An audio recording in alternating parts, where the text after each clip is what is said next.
Over the past 25 years, from the early 2000s to today, China has witnessed a series of crimes that shocked an entire generation. Cases that unfolded in apartments, alleyways, and industrial districts across the country, each one revealing a darker layer beneath everyday life. Before this era, China had already seen crimes that became part of its collective memory. The Hello Kitty murder in Hong Kong in 1999, and other brutal acts that shaped how the public viewed violence and investigation. But the new century brought a different kind of intensity. Better surveillance, faster media, and the rise of the internet meant that every disappearance, every fragment of evidence, and every police update spread across the nation within minutes. Some cases became headlines for weeks. Others stayed hidden until a body part surfaced or a clue emerged from a place no one expected. In this video, we look back at 5 criminal cases that shook China within the last 25 years. Cases documented in official reports, reconstructed through police files, and remembered for the fear, disbelief, and questions they left behind. And we begin with the case that captured global attention in 2023.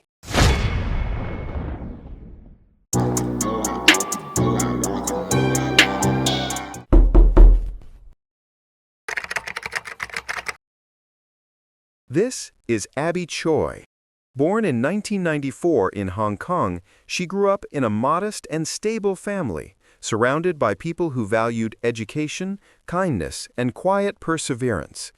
As she grew older, Abby stepped into the fashion world, and it did not take long for her natural elegance to bring her into the orbit of international designers, stylists, and luxury brands. In her 20s, she appeared at the Paris Fashion Week, collaborated with global labels, and built a polished image across social media. People who worked with her often said the same thing. She was ambitious but gentle, confident without arrogance, and always treated those around her with generosity. Beneath the glamour, she was simply a young mother who wanted to take care of the people she loved. Abby married young and had 2 children with her first husband, Alex Kwong. The marriage eventually broke down, but the connection to his family did not end. Abby continued to support her former in-laws in ways few would consider reasonable. She provided them with housing, she helped them financially, she kept her former brother-in-law in her employment as a personal driver. She never cut ties completely, partly because of her 2 children with her ex-husband, and partly because she disliked conflict and chose peace whenever possible. But her kindness was extended toward people who neither appreciated nor reciprocated it. Her ex-husband struggled under debt, and his family became dependent on Abby's financial stability. In 2016, she held a wedding ceremony with her new partner, Chris Tam, the son of the founder of a well-known restaurant chain. They had 2 more children together. But under Hong Kong law, that union remained complicated. The ceremony was held, yet the marriage was never formally registered with the authorities, a detail that would later shape legal discussions about her estate and inheritance, and add another layer to the story of what her killers thought they stood to gain. As Abby's own life moved forward, her career growing, her wealth expanding, and her public profile rising, resentment simmered beneath the surface. Her former in-laws did not view her success as something to celebrate. Instead, they saw it as something slipping away from them, an asset they could no longer control. In time, they no longer saw Abby as a person. In their eyes, she became a resource, something to hold on to, or something to eliminate. On February 21, 2023, Abby left an apartment in Kadoorie Hill to pick up her daughter from school. CCTV footage shows her stepping into a 7-seater vehicle driven by her former brother-in-law. She did not appear worried. There was nothing in her posture or expression that suggested danger. But the car soon stopped on a side street where her ex-husband entered. Abby Choi had an argument with her ex-husband, was knocked unconscious during the dispute, and then was taken to a village house in Tai Po. At Tai Po, witnesses later reported hearing loud quarreling coming from inside the house for more than an hour. The former brother-in-law eventually left the scene and drove away in the seven-seater vehicle. Hours passed. Her current husband tried calling her repeatedly, but there was no response. She had never disappeared this way before. By nightfall, he contacted the police. Investigators worked quickly. They reconstructed Abby's movements using CCTV and traffic records. Her phone signal had stopped abruptly. Her digital footprint, normally active, had gone silent. The seven-seater van she entered was tracked across multiple road junctions until it led to an address that immediately raised suspicion: a small three-story village house in Taipo, recently rented under a false name. The windows were covered from the inside. There was no sign of anyone living there. Neighbors reported seeing Abby's former in-laws entering at unusual hours, carrying boxes and supplies, but never staying long. On the afternoon of February 24th, police entered the house connected to Abby's former in-laws and made their first major discovery. What they found inside was something no officer expects to see even after years on the job. The floor was lined with plastic sheets.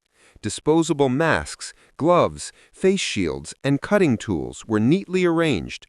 There were chemical cleaning agents, large metal pots, and a refrigerator humming in the corner.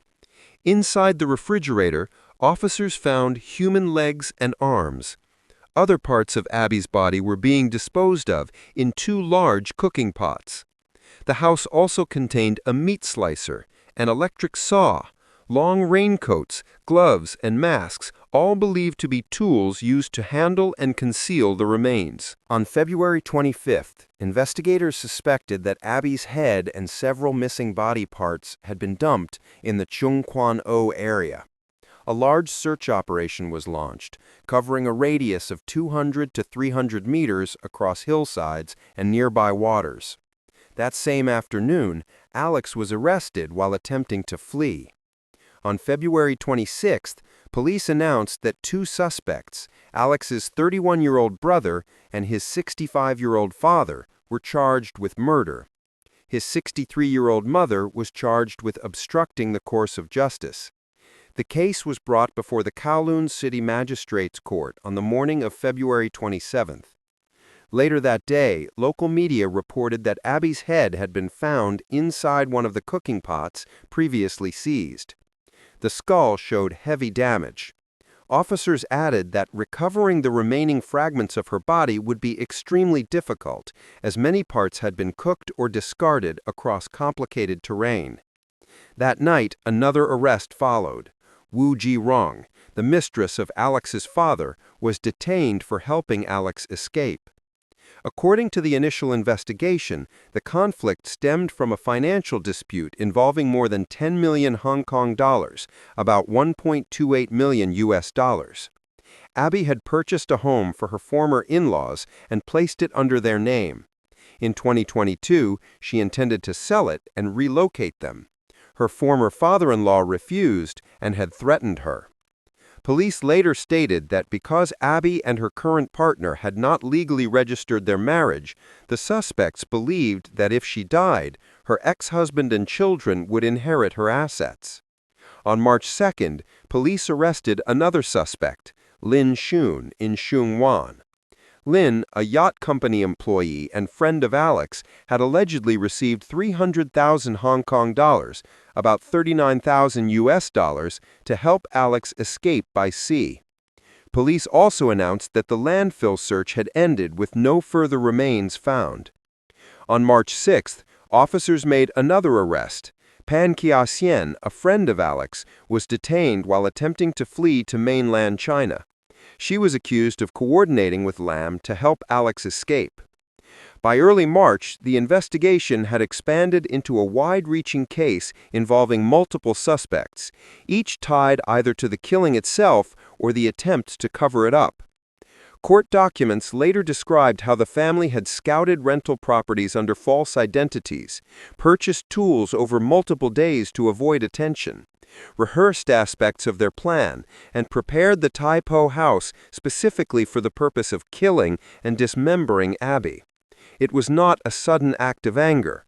It was a systematic plan orchestrated by people she once called family. In court, the roles were set out more clearly.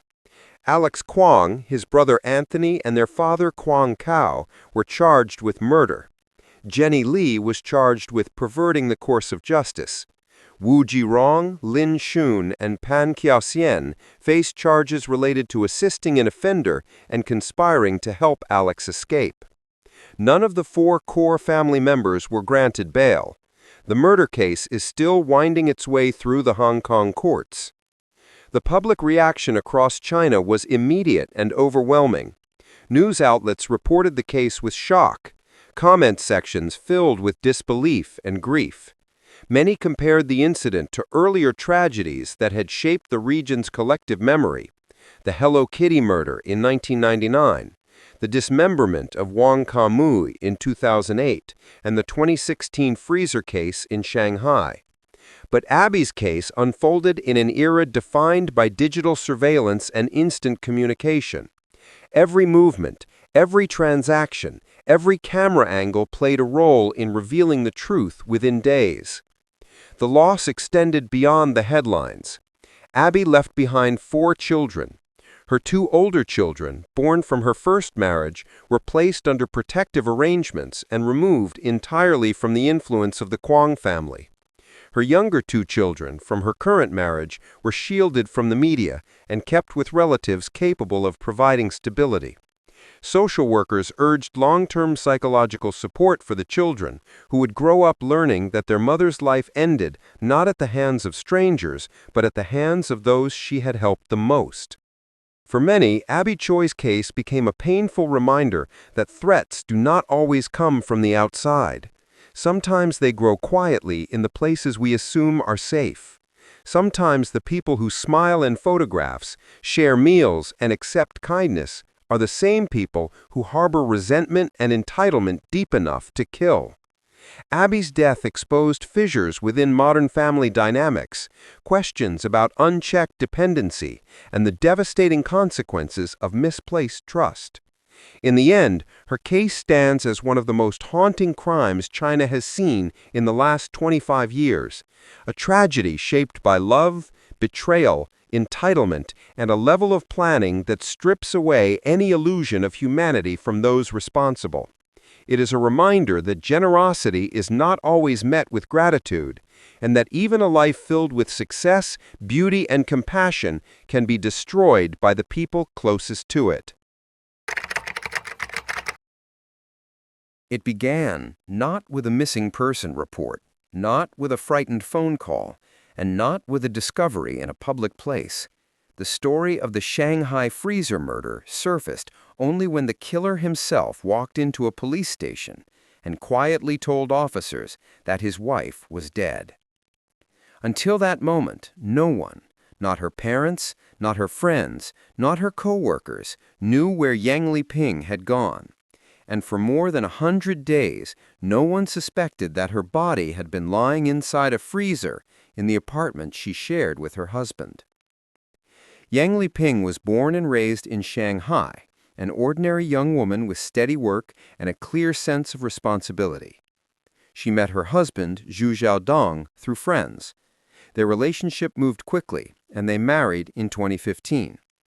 To people around them, they looked like a typical young couple living in a small apartment in Hongkou district. She worked hard, saved money, and supported the household.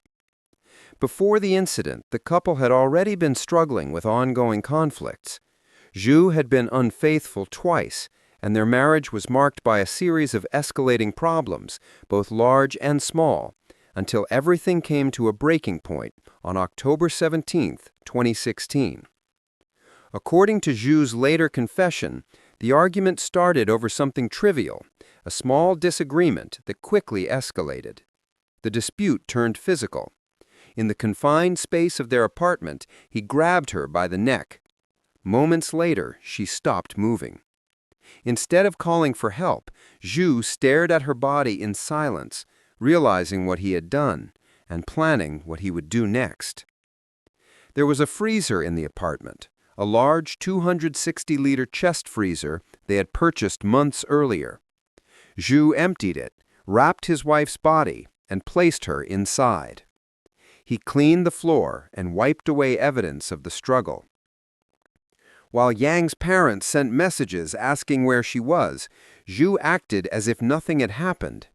He told them she was traveling. He messaged friends saying she needed time alone. When co-workers asked why she had not returned to work, he said she needed time away. He used her WeChat account to send replies so it looked like she was still alive. At one point, he even crafted excuses by texting her family from her phone, pretending she was too busy to talk. And as the days turned into weeks, he continued to build a wall of lies to keep anyone from questioning her absence. It was a deception that lasted months. While Yang's body remained in the freezer, Zhu lived a life that shocked investigators later. He used her bank cards. He withdrew her savings. Zhu was found to have transferred 45,000 yuan, about 6,332 USD, from Yang's bank account into his own, and to have used her credit cards to purchase luxury items and cover daily expenses, as well as trips both inside and outside the country, spending more than 100,000 yuan in total, about 14,071 USD. He sold her belongings. He went on shopping trips, traveled with other women, stayed in hotels, and posted photos online as if nothing in his life had changed. He borrowed money from friends and claimed he was investing. He even went to family gatherings and acted as though his wife was simply busy elsewhere. For more than 3 months, he maintained the illusion that the marriage still existed, while its final truth sat frozen in the next room. What made the case so disturbing was the normalcy of his routine. There were no signs of guilt, no attempt to hide from the outside world. Zhu went on dates, he took pictures, he laughed, he messaged friends with stories about plans and business ventures, and he returned home each night to an apartment where his wife's remains lay hidden under a layer of frost. It was this unsettling calmness, this ability to switch between the role of a loving husband in public and a murderer in private, that later convinced many observers that the crime was not an act of sudden rage, but something rooted deeper in control, ego, and the fear of losing face. By January 2017, Yang's family began pressing harder. They had waited long enough, and her absence no longer made sense. She had not called. She had not returned to work. The explanations Zhu offered became thinner and more strained. Under pressure and unable to maintain the lies, Zhu walked into the Yangpu District Police Station on February 1, 2017. He said only one sentence to the officers on duty, that he had killed his wife and that her body was at home. When police entered the Hongkou apartment, they found the freezer sealed shut. Inside was Yang Liping's body, preserved as if time had frozen along with her. There were no elaborate tools, no chemicals, no attempt to move the body elsewhere. The concealment was simple, cold, and shockingly deliberate. It stunned even experienced investigators who had seen many forms of violence before. This one felt different, not chaotic, but controlled, maintained for more than 100 days. Zhu did not resist arrest. During questioning, he described the killing and the days that followed in a tone so flat that officers later said it felt as though he were describing someone else's life. He spoke of the argument, the moment of panic, and the decision to use the freezer. He explained how he accessed her bank accounts and how he used the money. He admitted the trips he took with other women while her body was hidden in the apartment. He offered little emotion and no remorse. When collecting evidence, the family discovered that about 6 weeks before the murder, Zhu had purchased books about death and killing. He then bought the freezer that was later used to store Yang's body. During interrogation, Zhu claimed that the freezer had been bought only to store beef and lamb. To Yang's father, these months would later become the hardest to accept. He never apologized, he told reporters. Not him, not his family. No remorse at all. We have nothing left to say to them. What he did was evil, and it brought serious harm to society. On the morning of one court hearing, Yang's family stood outside wearing shirts that read, "Punish the murderer severely," holding banners demanding justice for their only daughter. They believed, with growing certainty, that Zhu had acted not in anger but with intention. "He planned it," her father said. "He didn't call the police, he didn't call an ambulance, and he didn't run away. He lived normally for more than 3 months." The court proceedings were swift. Prosecutors charged him with intentional homicide, citing both the killing and his sustained effort to conceal the body, deceive the family, and profit from the victim's assets. During the trial, the judge emphasized the calculated nature of Zhu's behavior after the crime, the lies, the travel, the financial exploitation, and the lack of any attempt to surrender until all other options had collapsed. His actions, the court said, showed a complete disregard for human life, as well as a sustained effort to obstruct the truth. On August 23, 2018, at the Shanghai No. 2 Intermediate People's Court, Zhu pleaded guilty and said he was willing to accept any punishment under the law. Zhu was sentenced to death. Zhu appealed, claiming he had surrendered voluntarily and expressed remorse. But on July 5, 2019, the Shanghai High People's Court upheld the ruling. The judges cited the brutality of the act, the concealment of the body for more than 3 months, the financial exploitation that followed, and the extensive deception toward the victim's family. They believed with growing certainty that Zhu had acted not in anger but with intention. "He planned it," her father said. "He didn't call the police, he didn't call an ambulance, and he didn't run away. He lived normally for more than 3 months." The case then went to the Supreme People's Court for final review. After examining the evidence, the court approved the execution. The judgment stated that Zhu's actions, killing his wife, hiding her body, fraudulently using her identity, and continuing life without concern, were cruel beyond the limits of humanity, and that his voluntary surrender was not enough to merit leniency. On June 4, 2020, Zhu Xiaodong was executed by lethal injection in Shanghai. News of the case spread across China, provoking a wave of public anger and disbelief. Many were struck not only by the brutality of the act, but by the stillness that followed it, the ordinary routines Zhu carried out each day, the socializing, the shopping, the flirtations online, all while the truth lay frozen inside their home. For Yang's family, the grief was compounded by the realization that for more than 3 months they had spoken to the man who killed her without knowing what he had done. The verdict brought justice, but not closure. They had lost their only child, and the manner of her death, the coldness, the deception, the long months of silence left wounds that would not heal easily. "Losing your only daughter is unbearable," her father said. "The only thing that keeps us going is the support of the public." Yang Liping's death became one of Shanghai's most haunting modern homicide cases, not because of a dramatic discovery or a high-profile manhunt, but because of how quietly it all unfolded. A marriage already strained collapsed in a moment, and the consequences were hidden under a frozen lid for 106 days, sustained by lies, and carried on as if nothing had changed. It was a crime committed not in passion, but in silence, and maintained through a level of composure that still unsettles those who remember it.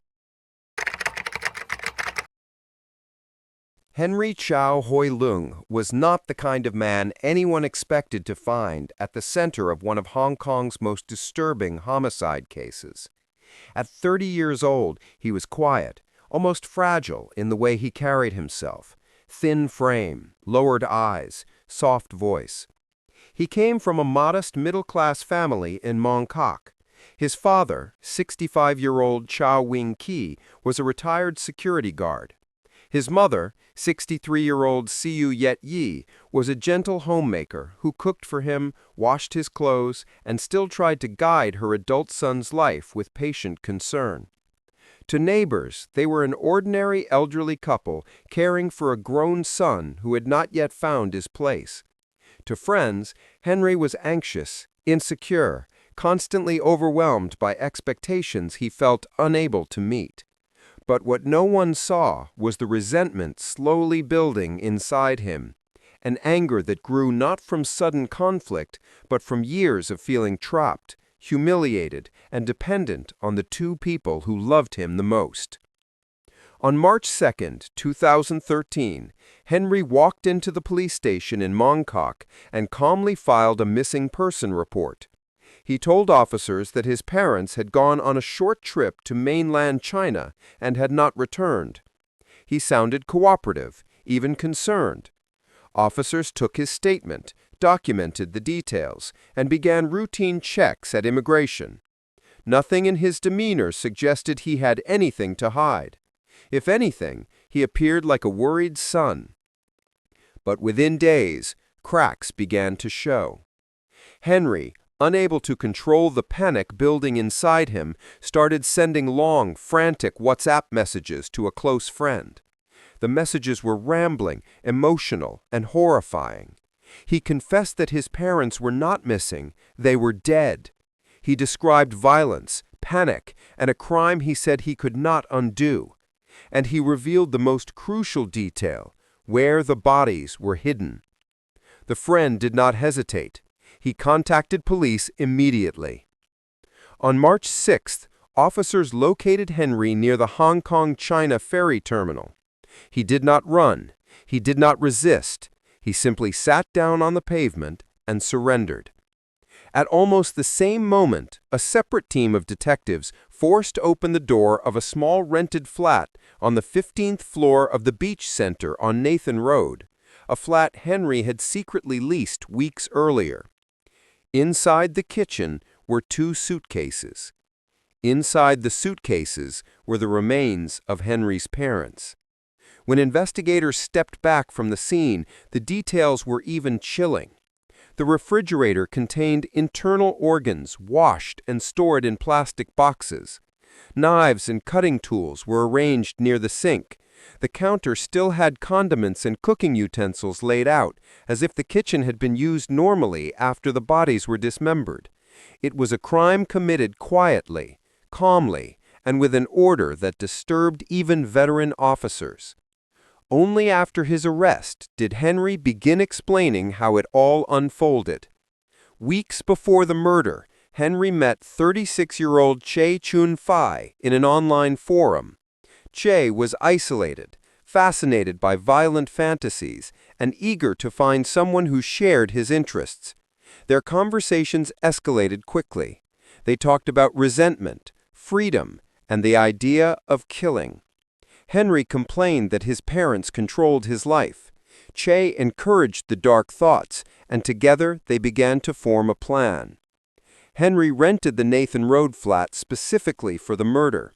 He and Choi bought tools, gloves, plastic wrap, cleaning fluid, and 2 large suitcases. They rehearsed the steps. They prepared the space. They discussed how they would lure the victims. On March 1st, the plan was carried out. Henry invited his parents to the flat under the pretense of a family lunch. The elderly couple arrived in the late morning. What happened next was sudden. As soon as the door closed, he locked it. In the kitchen, Choi attacked first, stabbing Henry's mother repeatedly from behind. She screamed, staggered, and tried to escape, but the narrow space left her nowhere to run. Henry moved toward his father.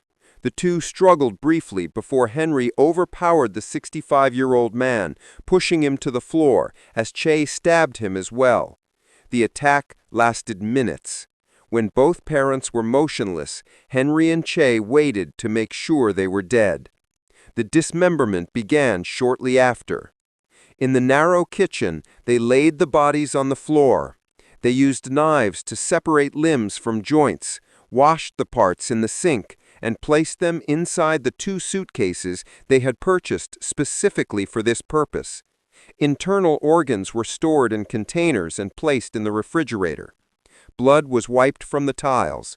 Plastic sheets were discarded. It was a clinical, deliberate process. At one point, the men paused to eat fast food they had ordered earlier. They rested. Then they continued cutting. That night, Henry slept in the flat, with the suitcases containing his parents' bodies just a few feet away. The next morning, he cleaned up, hid the suitcases in the corner of the kitchen, and went home to Mongkok.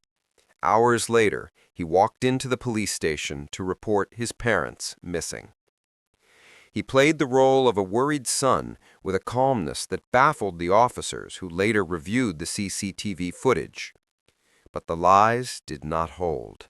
When the police confronted Henry with the confession message, he broke down and admitted the truth. He claimed he had acted out of resentment and emotional collapse.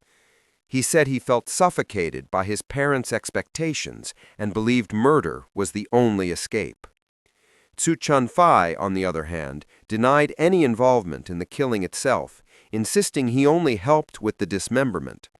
Throughout the investigation, every accusation against Tzu related to the killings came from a single source, Henry Chau's own statements. But Chau's versions of events changed repeatedly. At times, he claimed he acted alone. At other times, he said Tzu helped. And in another version, Tzu was merely present. The contradictions made his testimony unreliable. The Siu Lam Psychiatric Center conducted IQ tests on both men. Henry Chau scored 126, above average, while Tzu scored only 84. Consultant Louis Sing-hyung argued that with such a gap, Chau was fully capable of manipulating Tzu, leading him to believe whatever narrative Chau constructed, or even pushing him into the role of a supposed accomplice. More importantly, there was no physical evidence whatsoever, no fingerprints, no DNA, no forensic traces, showing that Tzu had participated in the killings. Forensic examination and the reconstruction of the crime showed only one clear conclusion. Henry Chau was the sole person who killed his parents. Tzu entered the picture afterward, helping Chau dispose of the bodies, a serious crime, but not equivalent to murder. The trial began in 2015 and lasted weeks. The jury listened to taped confessions, examined thousands of WhatsApp messages, and reviewed expert testimony. Psychiatric evaluations concluded that while Henry suffered from anxiety and emotional instability, he was fully aware of what he was doing. He had planned the crime, prepared for it, and executed it with clear intent. The verdict was decisive. Henry Chau was convicted of murder and sentenced to life imprisonment, along with an additional 10 years for preventing the lawful burial of his father's body. The judge described the crime as calculated, cruel, and carried out with chilling calmness.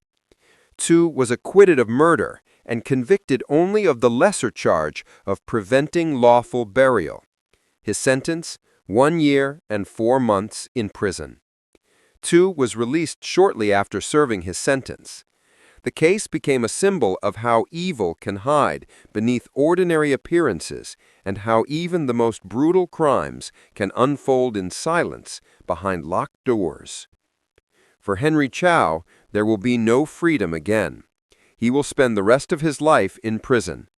But for Hong Kong, the memory of the case remains haunting, not because of dramatic violence, but because it was planned with precision, carried out with disturbing composure, and hidden behind the face of a man who looked fragile, helpless, and harmless. It is a reminder that the darkest acts often emerge not from strangers, but from those who live closest to us, quietly carrying secrets no one around them ever imagined. At around 8 a.m. on June 24, 2013, fishermen working near the Shantou port noticed a large, brightly colored trunk drifting south of Luyu Island Wharf. They rowed their boat closer and pulled the box aboard. The trunk was wrapped inside a welded iron frame and secured with several layers of chains and locks. Its unusual construction caught their attention immediately. Curious, they used a hammer to break the chains and remove the iron casing. The moment the lid opened, a wave of foul odor burst out. Inside the suitcase lay a headless, dismembered female body. The fishermen contacted police at once, and officers from Shantou rushed to Luyu Island. A preliminary examination confirmed the victim was a woman who had been dead for some time. Based on rigor mortis, decomposition, and tissue characteristics, forensic specialists determined that the primary crime scene was likely a residence. Further analysis of the pelvic bones indicated the victim was approximately 22 years old, 160 to 165 centimeters tall, had never given birth, and had been killed roughly 1 month earlier. During autopsy, investigators made a critical discovery. Within the remains identified as breast tissue, they found a pair of silicone implants. Each implant carried a tiny serial number. Tracking this number led police to the manufacturer, then to a distribution company in Wuhan, and finally to 29 cosmetic surgery hospitals that had received that batch. From there, police narrowed the list to 15 women who shared matching characteristics. Among them was a young woman named Jingqing, who had undergone breast augmentation at a cosmetic clinic in Zhuhai. She had been reported missing on June 8th. Her father had previously filed a missing person report with the Guiyan police station in Shenzhen on June 12th. DNA samples collected from her parents in Guangxi were compared to the recovered remains, confirming without doubt that the victim was Jingqing, 22 years old, originally from Beilu in Yulin, Guangxi, and long-term resident of Zhuhai. Police soon learned that Choi had been dating a Hong Kong man surnamed Man, but as no evidence of conflict existed, he was ruled out. Because Choi had disappeared in Shenzhen, had lived in Zhuhai, and had no known disputes with acquaintances, investigators concluded the killer was likely a stranger. Reviewing her bank activity, they discovered that more than 50,000 yuan, about $7,000, had been withdrawn from her account in 3 separate transactions after she vanished. CCTV footage showed that the withdrawals were made by a man in disguise at ATMs spread across different districts, clearly intentional attempts to avoid detection. This pattern, combined with the nature of the body disposal, suggested robbery as a motive. As detectives traced her stolen belongings, a significant break came on July 6th. Officers from Shenzhen's Luohu district located a mobile phone shop owner surnamed Wong, who was found in possession of 2 phones belonging to Choi. He claimed he had received them as gifts from his cousin, Huang Feishan. The suspect had finally emerged. At dawn the next morning, police from Shantou and Shenzhen conducted a joint operation, arresting Huang Feishan and his wife near their temporary residence on Guiyan Road in Luohu. On his person, police found a watch and 6 bank cards belonging to Choi. Investigators confirmed that Huang, 29, was originally from Chaoyang district in Shantou and made a living by operating an unlicensed taxi. Despite living in Shenzhen for several years, he had never held stable employment and was deeply addicted to gambling. Following his arrest, Huang confessed almost immediately. Before the killing, he lived with his wife, Zhu Yanlin, and their infant daughter, less than 6 months old, at their rented apartment in Guimufang, Luohu district. Drowning in gambling debt, Huang admitted that by late May and early June 2013, he had already begun planning to commit robbery, murder, and dismemberment. According to his testimony, after moving into the temporary rental unit, he purchased tools for the crime at Dongmen Pedestrian Street in Shenzhen. On the afternoon of June 8th, at around 2 p.m., Jingqing boarded his Geely taxi on Dongmen Xinyan Road. They agreed on a fare and set off toward the Longhua Rainbow Shopping Center for a photo shoot she had planned. Disaster unfolded quickly. During the ride, Choi spoke about her wealthy Hong Kong boyfriend, boasting about his generosity. Wong, burdened by crushing debt, grew increasingly irritated. The conversation escalated into an argument. At one point, she shouted at him, "You're nothing but a pathetic loser." Humiliated and enraged, he pulled over under the pretense of adjusting the air conditioner. Choi paid no attention, even appearing dismissive. He climbed into the back seat, pulled out a folding knife, threatened her, taped her mouth shut, bound her hands and feet, forced her on the back seat, and covered her with cloth. He then drove her back to his rental apartment. Once inside, he searched her belongings and found 6 bank cards, 2 mobile phones, and several hundred won in cash. He beat her and forced her to reveal her bank card PIN numbers. But even after obtaining everything he wanted, his violence did not stop. He placed a plastic bag over her head, attempting to suffocate her. She resisted desperately. In the end, he slit her throat with the knife, killing her in the apartment. What followed was hours of butchery. Using a cleaver he had prepared beforehand, Wong dismembered Choi's body. He placed the torso, left thigh, and left calf into a suitcase. The head, right thigh, and right calf were packed into a cardboard box.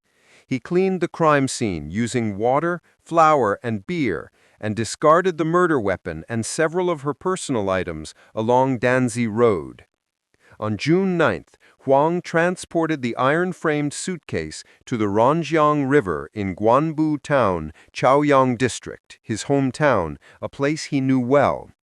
Ranjiang was a deep river, capable of holding large cargo ships. He believed that dumping the suitcase here would ensure it was never discovered. But nature intervened. As he reached the Donghu ferry terminal along the Ranjiang River, sudden heavy rain began pouring down. Startled and panicked, he threw the iron-framed suitcase into the river. He expected the weight to keep it submerged. Instead, the box bobbed, half sinking, half floating, before being carried away by the current.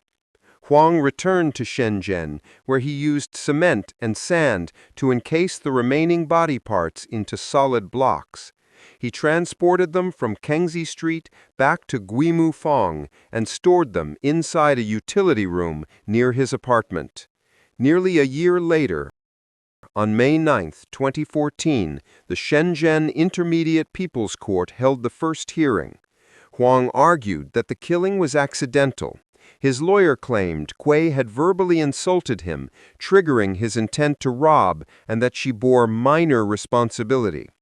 On September 25, 2014, the court issued its verdict, death sentence with a 2-year reprieve. The Guangdong High People's Court rejected the ruling, ordering a retrial on June 8, 2015.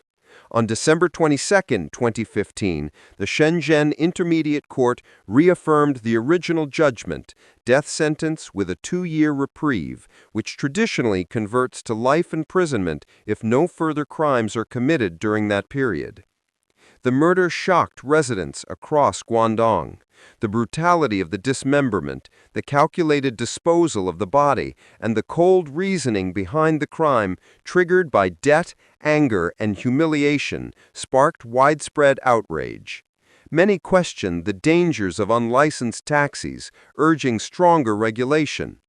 Media outlets criticized the attempts to blame the victim for her words, emphasizing that provocation could never justify such a crime.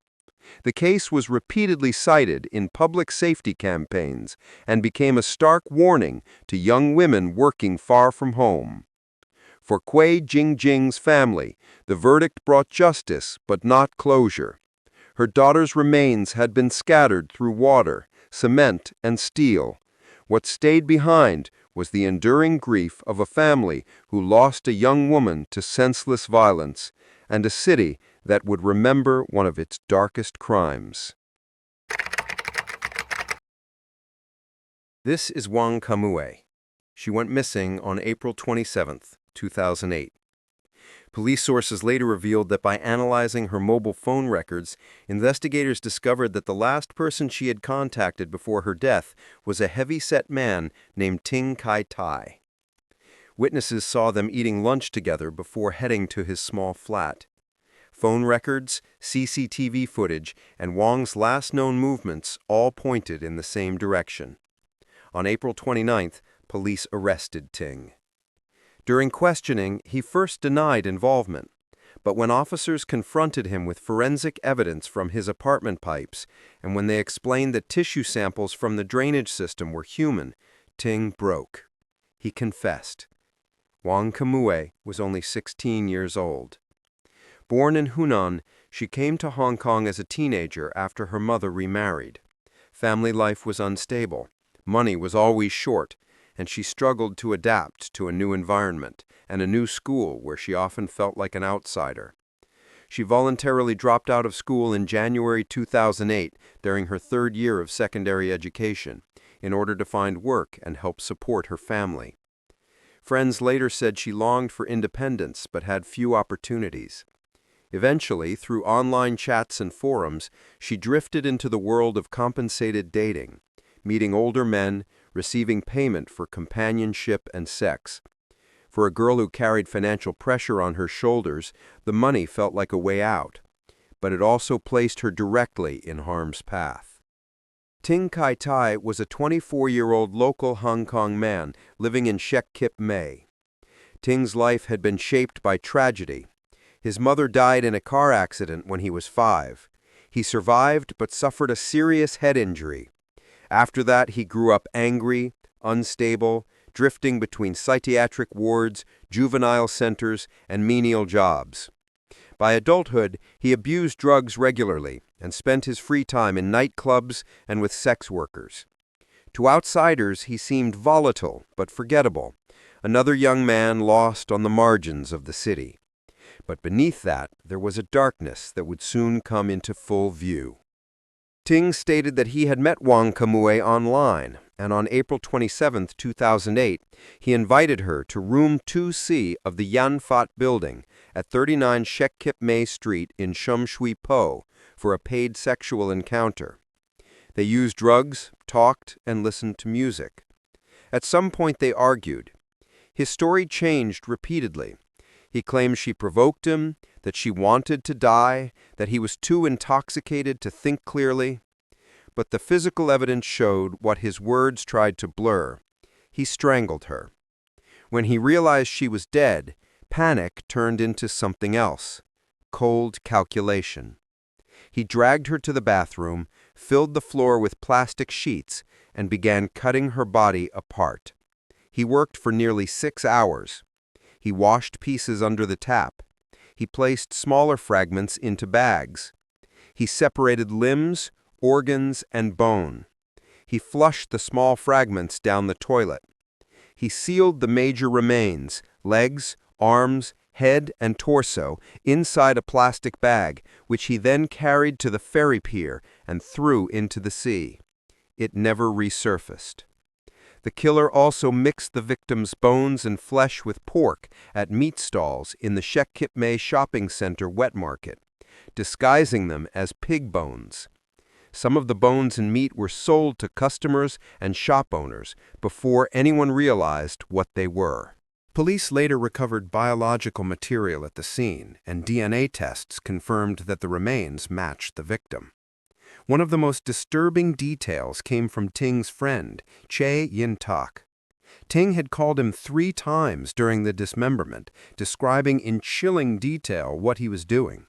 Choi thought it was a sick joke until news of Wong's disappearance broke. He notified the police immediately, giving them the final piece they needed. Investigators reconstructed Ting's steps with precision. They found Wong's DNA in the building's pipes. Knives and cutting tools were seized from the apartment. Ting's clothes, soaked in diluted blood, had been washed, but not well enough to hide the truth. All of it pointed to a killing, followed by deliberate disposal. The trial began in July 2009. Ting's lawyers argued diminished responsibility, citing his drug use and long history of psychological problems. They claimed he acted impulsively, that he was overwhelmed, that he barely remembered the killing. But prosecutors showed phone logs, his clear confession to a friend, and the systematic way he had dealt with Wong's remains. Panic does not create clean cuts. Panic does not separate tissue, wash fragments, and transport suitcases across a district. Panic does not involve eating, resting, and continuing the work.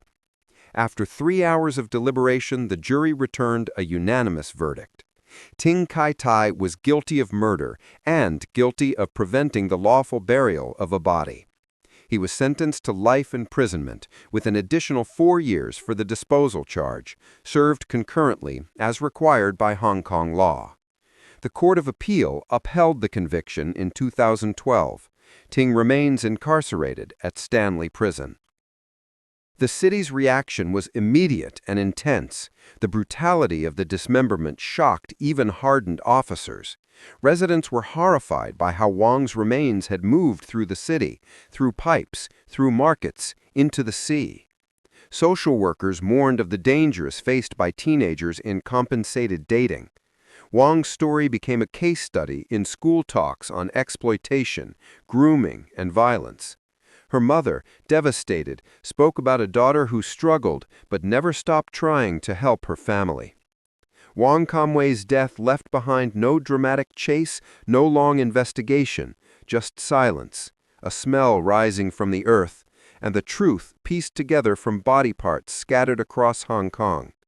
She was 16, trying to survive, and met a man lost to violence long before she ever stepped into his apartment. Her story remains one of Hong Kong's darkest reminders that danger does not always come from strangers lurking in alleys. It often comes quietly, during moments that appear safe, in rooms where a young girl simply hoped to make it through another day. In the last 25 years, these 5 cases have stood out not only for their brutality, but for what they revealed about fear, desperation, greed, and the darkest edges of human behavior. Some of the victims were well known. Others were ordinary people simply trying to survive. But each of them had their lives stolen in ways that left families shattered and communities shaken. Crimes like these leave a mark, not just on the legal system, but on society's collective memory.